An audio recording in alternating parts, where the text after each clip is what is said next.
Bonjour chers abonnés, bonjour, j'espère que vous allez très bien. Aujourd'hui nous allons parler dans cette vidéo de cette façon dont les riches pensent, ou bien une façon dont les riches pensent à propos de cette sujet. Voilà, à propos de cette sujet, comment les riches pensent et les pauvres, comment la majorité des personnes pensent aussi.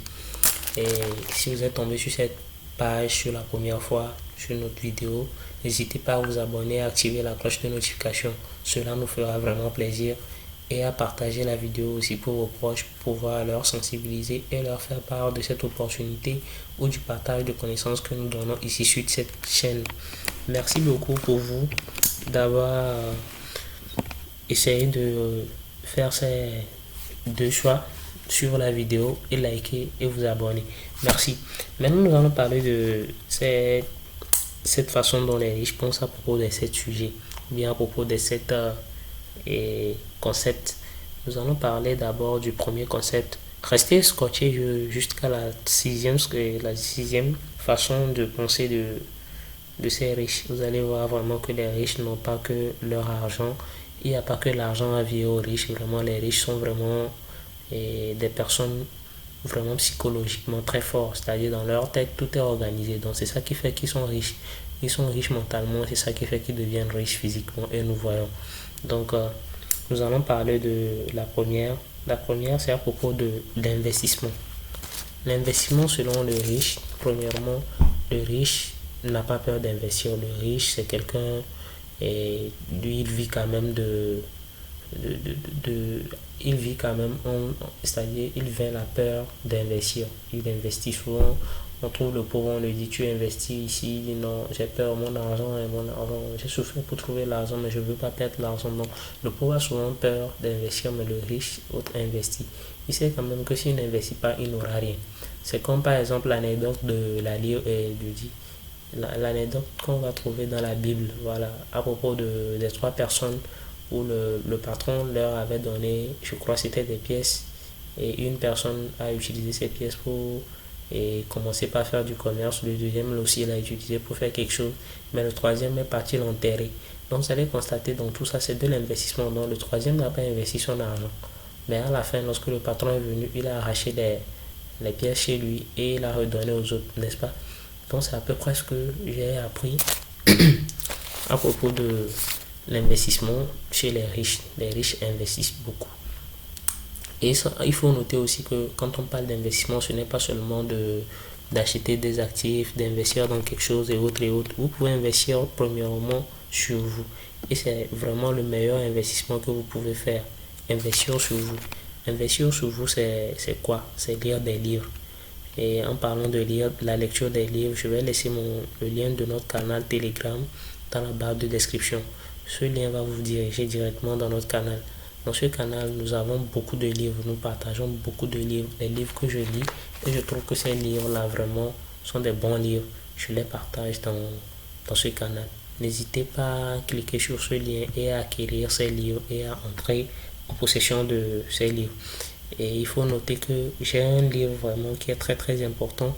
Et pour le moment, je n'ai pas encore trouvé son livre physique, mais j'ai vu monsieur, le coach Simon était en train de le lire et je suis parti le chercher. Effectivement, j'ai trouvé le livre. Voilà, voici le livre. C'est en PDF. Think like a billionaire to become billionaire. Voilà, c'est la photo. Voilà, où le coach était en train de lire ce livre. Voilà, c'est le livre ça. C'est le livre en question, Think Like a Billionaire. Voilà, je suis parti chercher son PDF et c'est disponible dans le canal Telegram pour toute personne qui désire la lire. Mais il faut noter que c'est un livre en anglais, bien sûr. Si vous pouvez comprendre ce livre, ça me fera vraiment plaisir. Alors, nous allons parler de la deuxième chose. Pour la deuxième chose, c'est quoi? C'est le boulot, le job. C'est-à-dire, selon les riches, la mentalité des riches, les riches ne courent pas derrière un job, dire que je vais commencer par faire, c'est-à-dire un boulot, faire le ménage, c'est pas le ménage, c'est-à-dire des petits boulots. Le riche, plutôt, lui, son boulot, c'est de pouvoir satisfaire une majorité de personnes. Vous êtes d'accord avec moi que lorsque vous êtes peut-être focalisé sur un petit boulot, par exemple, je vais dire quoi, vous vendez vous vendez, disons, du jus au marché. Vous vous promenez, vous vendez du jus au marché. Lorsque vous vous promenez, vous vendez du jus au marché, c'est un job, effectivement. Et vous charbonnez dur, effectivement. Mais c'est de la même façon que celui qui va être à la maison. Vous comprenez, il emploie 5 personnes qui se promènent pour vendre du jus. Et lui-même, il attache le jus à la maison. Il trouve deux frères, il attache avec lui. Et il donne ça à la personne qui va vendre les jus pour lui. La personne qui va vendre les jus pour lui se promène, vend les jus, revient avec ces jus-là. Et sur l'argent. Et eux aussi, ils ont leur commission. Le gars qui a vendu le jus aussi a sa commission. Et chacun est quitte. Vous allez voir que plus il attache du jus, plus il aura de l'argent avec un moment donné et plus de bénéfices. Il pourra même se libérer de cette activité d'attacher du jus avec les autres. Il pourra employer même jusqu'à voir 50 personnes, 100 personnes qui vont attacher du jus à travers les régions. Il peut commencer au niveau de sa ville où elle est, après quitter dans la ville, aller dans une autre ville s'installer, créer aussi les mêmes choses, encore aller dans une troisième ville, créer aussi les mêmes choses. Ici par mois, il gagnait comme 100 000 francs au niveau du premier du premier business de jus. Il va encore gagner 100 000 francs au niveau du deuxième, si c'est toujours avec le même effet de levier, le même résultat bien sûr. Parce qu'il peut s'avérer que celui de la deuxième peut produire plus que celui de la première. Donc, approximativement, il peut toujours créer quelque chose de un peu grand. Et ça devient un peu grand parce que c'est comme un système qu'il est en train de créer.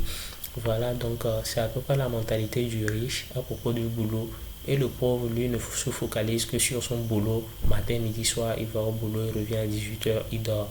Il va au boulot, il revient à 18 h, il dort. Vous voyez.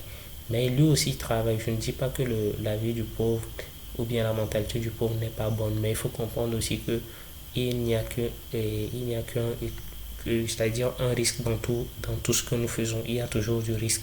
Il peut aussi aller au boulot un jour et se rendre à la maison et on lui dit que non, l'entreprise dans laquelle il travaille, l'entreprise a fermé. Il peut se lever un beau matin, voir que non, il est malade, ses enfants sont malades et voilà, comme il est malade, personne ne travaille, personne n'amène de l'argent. Vous voyez. Donc, qui va payer la facture, qui va payer les soins de l'enfant. Vous voyez, donc il est soumis à une pression très très très terrible. Donc il est obligé d'aller au boulot même étant malade.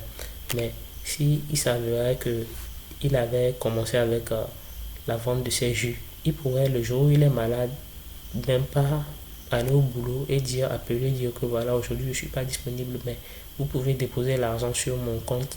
Lorsque vous allez venir pour faire les comptes, vous déposez l'argent sur les comptes, ou soit vous venez déposer ça au niveau de la maison. Je ne suis pas à la maison, je suis à l'hôpital.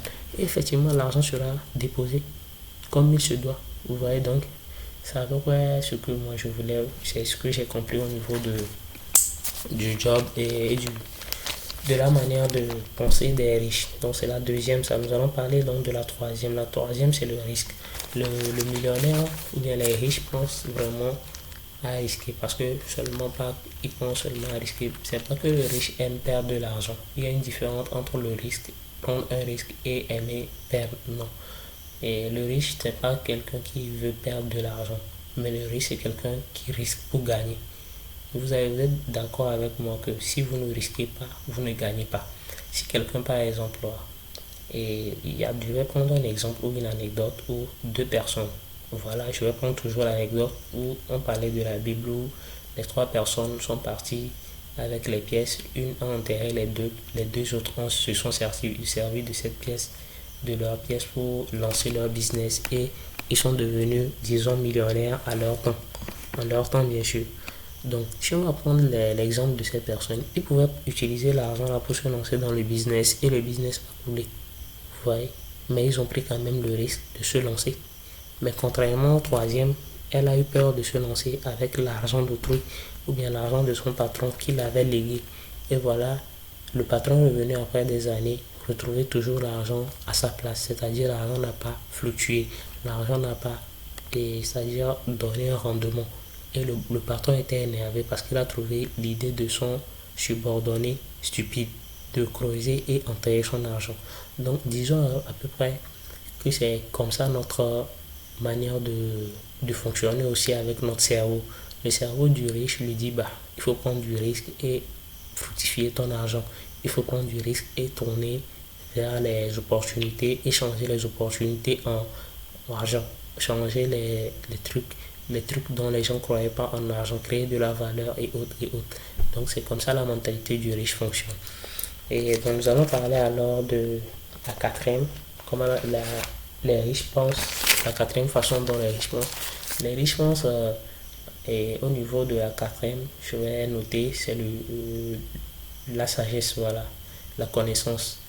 Et vous pouvez l'appeler comme vous le voulez, mais il faut savoir que et si vous faites bien l'analyse, vous allez constater que les gens qui sont riches aiment beaucoup lire. J'ai côtoyé quand même des personnes qui étaient un peu dans les familles à l'aise, je peux dire comme ça, millionnaires ou soit quelques, mais quand même leur famille était vraiment à l'aise. Et tout était quand même ok dans leur vie. Et la financiarité, au niveau de la vie financière, tout était bon. Au niveau de l'harmonie dans la maison, tout était bon. Je me posais vraiment la question, est-ce qu'il y a vraiment des familles comme ça au complet? C'est avec le temps j'ai compris que non. Je voyais que dans la maison, quand même, il y avait une bibliothèque où les enfants de la maison lisaient. Les parents même leur payaient des livres. Donc c'est là que je me demande, bah, vous avez, au début, ça, bien sûr, quand j'étais ami avec ces personnes, je crois que j'étais à la quinzaine, 16 ans, et donc, je demandais la question, comment vous lisez comme ça? C'est quoi? Vous perdez beaucoup votre temps à lire des romans, à lire des livres, déjà. Même jusqu'à un professeur même lui avait dit que non, c'était pas une perte de temps, qu'avec le temps je comprendrais. Aujourd'hui j'ai compris que non, vraiment les riches, ils avaient raison de lire parce que la lecture là a permis à ces enfants ou bien à ces amis que j'avais de saisir certaines opportunités ou soit de voir des opportunités que moi je ne voyais pas. Ouais. Donc c'est ça qui fait aujourd'hui que les riches saisissent des opportunités devant des personnes, on peut dire même un peu avisées, clever, mais qui passent à côté des opportunités parce qu'elles n'ont pas la connaissance ou la sagesse de ces riches. Parce que si je vais prendre par exemple l'exemple du livre Réfléchissez et devenir riche, un livre qui a fait l'objet de 25 ans de travail de Napoléon Hill. Donc vous imaginez lorsque aujourd'hui vous avez 20 ans, vous lisez ce livre, c'est comme si vous avez eu 25 ans de carrière, vous voyez, entrepreneuriale, ou bien 25 ans de carrière à réfléchir comme Napoléon Hill pour devenir riche. Donc 25 ans de réflexion plus vos 20 ans, donc ça vous fait 45 ans de, de vie alors avec ce livre. Donc c'est comme si vous avez vécu 25 ans d'expérience plus vos 20 ans. Donc ça vous fait avoir une connaissance ou bien une sagesse de quelqu'un qui a 45 ans. Vous voyez? Donc c'est à peu près ce que ça donne lorsqu'on lit les livres ou bien lorsqu'on cherche la connaissance. Selon le riche, c'est la connaissance qui le rapporte vraiment de l'argent. Quand tu ne connais pas quelque chose, c'est dur vraiment de saisir les opportunités dans ce domaine. Je me souviens dans un des documentaires, on a posé la question à Aliko Dangote et est-ce qu'il avait un conseil à donner à quelqu'un? Et il a dit, il ne faut qu'investir dans quelque chose qu'on connaît, c'est-à-dire dans quelque chose qu'on maîtrise. Donc, c'est là que je me suis demandé, on parle d'investissement tout le temps, tout le temps, tout le temps. Donc, le premier investissement, c'est qu'il faut connaître vraiment dans quel domaine on pense vraiment réaliser les bénéfices. Si c'est dans le trading, vous voulez gagner de l'argent, donc lancez-vous vraiment en investissant premièrement de l'argent dans votre connaissance. Il faut connaître ce que vous voulez d'abord faire. Vous ne pouvez pas vous lancer dans une conquête disons, une conquête de réussite sans savoir ce que c'est que la réussite dont vous voulez. Sinon, si vous ne la connaissez pas, vous allez la dépasser sans savoir même que vous l'avez atteint. Et vous voyez, c'est à peu près ce que les riches pensent à propos de la connaissance ou bien de la sagesse. Et nous allons parler alors du cinquième, voilà, du cinquième. Pour l'affaire de la sagesse, je voulais aussi renchérir par le comportement dans la Bible d'un leader que je peux appeler Salomon. Salomon fut quelqu'un qui était vraiment, et c'était un fils de roi qui devait être aussi roi. Mais lorsque l'ange est venu lui demander qu'est-ce qu'il voulait, et qu'est-ce qu'il voulait vraiment qu'on le fasse, c'est-à-dire Dieu l'a posé la question, qu'est-ce que tu veux qu'on te fasse? Il a dit qu'il voulait être quelqu'un de sage. Et Dieu a dit, bah, si tu veux être quelqu'un de sage, alors c'est très bien. Je préfère te donner cette sagesse et te donner aussi tout ce qui va dans le monde comme richesse avec, c'est-à-dire l'argent, l'or et autres avec. Parce que lui, sa réflexion au début, c'était comme il voulait devenir roi, il fallait qu'il ait une sagesse pour pouvoir savoir discerner le bien et le mal et pouvoir régler les litiges dans sa vie. Vous imaginez si vous êtes le plus sage de la maison, donc il y a des problèmes, des gens qui viendront vers vous. Les gens viendront vers vous pour avoir des connaissances, c'est-à-dire des résolutions de problèmes. Vous voyez? Donc, pourtant, pour gagner de l'argent aujourd'hui, c'est la résolution des problèmes. Si vous résolvez des problèmes à l'échelle 10, vous aurez de l'argent à l'échelle 10. Et si vous résolvez des problèmes à l'échelle 1, vous aurez de l'argent à l'échelle 1. Imaginons quelqu'un qui, je vais dire, lave les voitures. J'aime beaucoup cet exemple. Quelqu'un qui fait du lavage, du wash carrying ou bien du lavage de voiture. Cette personne résout à l'échelle minimale, supposons qu'il lave seulement dans le quartier, il lave la voiture de 1, 2, 3 personnes ou 4 personnes dans le quartier. Donc cette personne résout un problème, mais seulement c'est un problème à une petite échelle, vous voyez. Mais prenons l'exemple de quelqu'un qui lave les mêmes voitures, bien sûr, à l'échelle mondiale, qui a construit peut-être une très grande entreprise, il vient se stabiliser dans une petite zone, qui a pris, disons, prendre l'exemple, et il vient premièrement dans une capitale, la capitale d'une ville, il s'installe, il crée le premier car washing, il gagne des bénéfices, un an il crée le deuxième, il gagne des bénéfices, il crée le troisième, il gagne des bénéfices, il crée le quatrième et le cinquième, et il quitte encore, il va dans une deuxième ville, il crée encore la même chose, 5, il crée encore jusqu'à, il s'impose dans presque toute l'Afrique ou bien dans tout son continent. Vous allez constater alors que lui, son problème est toujours peut-être, il résout le même problème que l'autre, mais à une très grande échelle, vous voyez. Donc c'est à peu près ça qui va lui rapporter de l'argent. Pourquoi je parle de la connaissance et du problème dont il résout? Lui, il résout le problème, mais non seulement il résout le problème, il a la sagesse de résoudre le problème à une très grande échelle. Donc c'est ça qui fait que plus il résout le problème du grand nombre, plus il aura de l'argent du grand nombre. Moins celui-ci résout le problème du petit nombre, ou bien il résout le problème du grand nombre, il aura moins aussi d'argent. Vous voyez, vous ne pouvez pas me dire que la personne qui résout le problème de 1 million de personnes ne peut être millionnaire et la personne qui résout le problème de 15 personnes par mois va être millionnaire. Vous voyez, ça sera plus dur pour celui de 15 personnes là d'économiser 500 par voiture jusqu'à avoir 1 million. Mais ça sera très facile pour celui qui travaille sur 1 million de personnes, ou bien qui travaille, qui lave la voiture de 1 million de personnes, gagner 1 million par mois.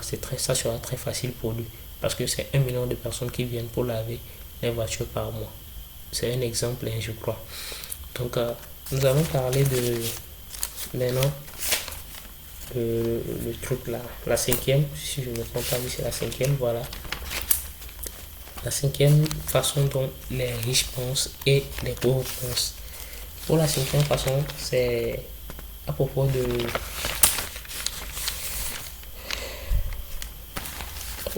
de la manière dont nous nous comportons sur le temps, la gestion du temps, ou la manière dont nous voyons le temps. Le riche voit le temps comme quelque chose qu'on ne peut pas changer, quelque chose d'irremplaçable. Donc, le riche, vraiment, lorsque le riche, vous le prenez du temps à discuter avec lui sur du n'importe quoi, le riche vous dit non, je n'ai pas le temps pour ça. Et le riche part. C'est pour cela la devise était, et leur devise est time is money. Ce n'est pas pour dire seulement que le temps est de l'argent en vague, comme nous le disons, mais c'est pour dire que le temps qu'il est en train de perdre avec toi, le temps là, il pourrait le rentabiliser en faisant autre chose que toi, tu n'as pas peut-être idée. Vous voyez? Donc, c'est à peu près ça. Et je tiens vraiment à rappeler que pour nous aussi, nous devons aussi considérer aussi leur vision ou bien leur gestion de temps comme ça aussi, parce que le temps est quelque chose que nous allons jamais retirer encore ou bien retrouver encore. Je suis en train de faire cette vidéo à 1h29 ou bien 1h30. Vous allez constater que si ces 1h30 passe et on se retrouve à 2h, en aucun cas je vais revenir dans le passé à 1h29 ou à 1h30 dans la même journée pour redire que bon voilà, je veux rechanger quelque chose. Non, ça c'est seulement dans les séries que ça se passe. Ce n'est jamais possible. Donc, pour ça, il va falloir que nous prenions au sérieux notre temps. Nous gérons bien notre temps Et il faut considérer aussi, c'est ça qui amène le riche à pouvoir élargir son temps dans la journée. Tout le monde a 24 heures, bien sûr, mais tout le monde n'a pas vraiment 24 heures. C'est un peu compliqué, c'est un peu comme une contradiction, mais prenons un exemple. Je vais rentrer dans la calculatrice. Vous êtes la personne la personne lambda dont je parlais qui avait une washing car, dont il a 5 washing cars dans chaque ville, n'est-ce pas? Donc nous allons dire vous avez 5 washing cars, dans chaque washing car où on lave les voitures, il y a une personne qui lave pour vous. Donc vous avez 5 personnes qui lavent pour vous dans chaque washing car. Voilà, vous avez les 5 fois les 5 régions ou bien les 5 villes comme ça, disons banalement. Donc ça fait 25 personnes. Fois ces 25 personnes alors, donc si cette personne travaille disons de 7 heures, oui, 7 heures à 17 heures. Supposons que c'est comme ça vous fonctionnez. De 7 heures à 17 heures, ça va faire presque 11 heures, disons 18 heures. 7 heures à 18 heures, ça fait 12 heures de temps. Si ça fait 12 heures de temps, disons c'est 25 personnes fois 12, ça vous fait combien de temps alors? Ça vous fait 300 heures dans la journée. Vous voyez? Mais vous-même, vous n'êtes même pas là au boulot là-bas pour surveiller ces gens-là parce que c'est 300 heures que vous avez à votre disponibilité plus vos 24 heures. Vous voyez? Donc, si par exemple, pour réaliser vos rêves sur cette terre, vous avez besoin de, disons, 2000 ans, ou bien, disons, 2000 ans, oui, on peut le dire comme ça, soit 2000 ans. Donc, disons, ces 2000 ans, il faut le faire diviser par peut-être vous avez un personnel de 5000 personnels ou soit 500 personnels. Vous allez diviser ce temps-là par les personnels jusqu'à vous aurez un temps un peu minimum, peut-être vous allez vous retrouver entre 25 soit 30 ans. Ouais. Donc en 30 ans, vous avez réalisé quelque chose que quelqu'un pouvait réaliser pendant 1000 ans même, ou voire même quelque chose de 500 ans. Parce que vous avez accumulé le temps des autres. Vous avez accumulé, vous leur avez payé pour qu'ils vous donnent leur temps et leur force, leur énergie, vous voyez. Donc c'est quelque chose comme ça, c'est ça l'effet de levier. Et l'effet de levier aujourd'hui, beaucoup s'en servent. Les entrepreneurs, c'est ça, commencer premièrement par l'industrialisation des, des, des, des trucs là, comment ils appellent ça? La révolution industrielle plutôt. Donc lorsqu'on employait des industriels pour faire du travail, pour faire la production massive. Et aujourd'hui, c'est parti aussi maintenant dans les entreprises, dans tout et autres. Si ce n'était pas ça, je pense que beaucoup d'entrepreneurs n'allaient pas être millionnaires, voire milliardaires aujourd'hui. Donc il faut aussi mettre ça dans votre programme. Il faut savoir que même lorsque vous perdez le temps en travaillant pour quelqu'un, il y a aussi votre temps ou vos rêves qui sont là. Économisez aussi un peu de votre temps pour réaliser vos rêves personnels. Parce que vous ne pouvez pas travailler pour quelqu'un depuis votre âge peut-être de jeune jusqu'à votre âge de vieillesse et compter sur cette personne lorsque vous allez partir à la retraite ou soit lorsque vous allez partir de son boulot. Si vous partez du boulot de quelqu'un, la personne vous paye. Ne soyez pas déçu parce que elle vous a payé et à la fin, vous vous êtes retrouvé peut-être pauvre. Non, cette personne n'a rien à vous redonner parce qu'elle vous a payé pour votre temps. Elle ne vous a pas payé par compassion. Elle ne peut pas vous redonner de l'argent par compassion. L'argent qu'elle a maintenant, c'est pour payer le personnel qui est maintenant revenu vous remplacer. Donc il faut comprendre un peu la nuance dans le domaine de l'emploi et dans le domaine du travail. C'est ça qui est un peu compliqué pour d'autres personnes. Alors nous allons parler de la dernière, c'est la vue de l'argent. Le riche regarde l'argent comme un moyen de pouvoir, c'est-à-dire une graine, je vais dire ça comme ça. Pas un moyen de pouvoir investir, mais c'est très semblable à une graine. Disons que nous avons fait toute une moisson ensemble et le riche, lui, selon lui, sa moisson va le servir à réinvestir. Il prend par exemple la moitié pour réinvestir. Mais le pauvre, lui, s'il se permet peut-être de manger le 1 et disons le 3 quarts et déposer le 1 tiers pour peut-être réinvestir. Mais s'il réinvestit et ça ne marche pas, si par exemple il y a eu trop de pluie et ou quelque chose ravage quand même sa plantation, donc il a perdu les 1 tiers et il reste encore affamé jusqu'à l'autre saison. Et c'est ça qui fait qu'il revient derrière. Mais pourtant, le riche, comme il a déjà eu à investir, il a déposé la moitié. Il diversifie un peu, il dépose la moitié ici, il réinvestit la moitié dans la production encore comment on appelle, de son truc, de son champ, et prend l'autre moitié maintenant pour peut-être garder ou soit revendre, ou soit il prévoit encore pour anticiper. Si c'est que ça ne marche pas, il va investir celui-ci. Vous voyez? Donc il met beaucoup de probabilités à son côté pour pouvoir réussir ce qu'il entreprend. Mais voilà, le riche lui se lance dans le vague, il dit bon, c'est pas grave, en tout cas j'ai un boulot, et le boulot est assuré, donc je n'ai pas peur. Mais pourtant le riche a une autre mentalité à propos de l'argent. Il voit l'argent comme quelque chose qui va lui servir pour faire encore plus. Mais le pauvre voit l'argent comme quelque chose qu'on prend pour dépenser, pour acheter des téléphones, des trucs de luxe et autres et autres. Donc c'est à peu près la mentalité du pauvre et la mentalité du riche. Pour la mentalité du pauvre et du riche, c'est à peu près les choses que nous avons pu noter. Et le riche ne blague pas surtout avec les relations. C'est la dernière des façons de voir du riche. Le riche ne blague pas avec les relations. Le riche peut se permettre de perdre 5 millions, mais il ne peut pas se permettre de perdre un seul ami. Parce qu'il sait que l'ami peut le rapporter plus de 5 millions. Je vais prendre un exemple un peu simple. Supposons que vous êtes un millionnaire et vous avez un ami millionnaire. Vous avez vos 5 amis millionnaires dont je parlais. Vous êtes ami avec ces millionnaires depuis peut-être 2 ans. Et il s'avère que un de vos amis, vous avez un problème de malentendu avec lui. Vous n'êtes pas entendu sur un projet et puis c'est parti en vrille. Pour le pauvre, il va dire, bon, c'est pas grave, c'est la vie, non. Il ne m'aime pas, il n'est pas d'accord avec moi, mais moi aussi, je ne l'aime pas. C'est comme ça, moi je suis moi. Quand tu ne m'aimes pas, je ne t'aime pas, mais bon. Le riche va dire, bon, tu sais, c'est vrai, je ne l'aime pas, mais le monde est fait comme ça, nous sommes un peu divergents. Chacun a sa conviction, chacun a son passé, chacun a sa manière de voir les choses. Je ne l'aime pas sur ce point, bien sûr, je ne l'aime pas parce que ce que son point de vue ne me plaît pas. Mais je ne sais pas l'avenir, qu'est-ce que l'avenir nous réserve. Peut-être qu'il peut changer, donc je vais le garder en tant qu'ami. Et mon frère, il commence encore par le côtoyer et ils restent ensemble. Avec le temps, il voit que non. Donc la personne aussi avait un point de vue quand lorsque la personne prenait cette décision. Et il commence par aussi voir de la même manière que l'autre. Si même il n'est pas d'accord comme l'autre, sur le même point de vue, il est aussi là, il regarde de, l'autre côté de la pièce. C'est, par exemple, si vous prenez une pièce, il y a la face pile et la face de la pièce. Donc, lui aussi il se retourne pour regarder la face pile. S'il est au niveau de la face pour regarder pile, voir est-ce que la personne a aussi raison ou soit c'est moi qui a tort.